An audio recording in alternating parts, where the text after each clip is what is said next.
Insurance එක්කෝ අමතකුණා sir මෙන්න insurance එක.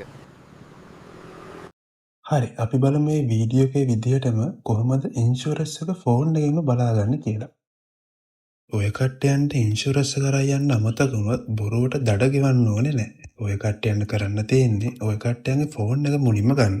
ඊට පස්සේ ඩයල් පෑඩ් එකට ගිහින් තරුවයි 133යි 8යි හෑෂ් ඩයල් කරන්න.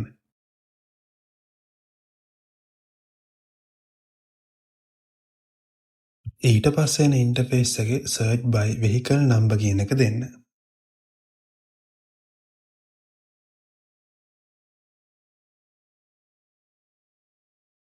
ඔයාලා දැන් වෙහිකල් නම්බර් එක දාගත්තෙන් හොඳට මතක තියාගන්න ඕනේ වෙහිකල් නම්බර් එක දාද්දී ඩෑෂ් එක අනිවාර්යෙන් දාන්න.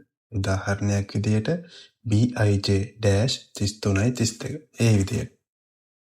හරි. ඔය කට්ටිය වෙහිකල් නම්බර් එක දාගෙන මේක සෙන්ඩ් කරාට පස්සේ ඔය කට්ටියන් ඊළඟ ඉන්ටර්ෆේස් එකේ පෙන්නනවා ඔය කට්ටියන්ගේ ඉන්ෂුරන්ස් එක ඇක්ටිව් කියලා.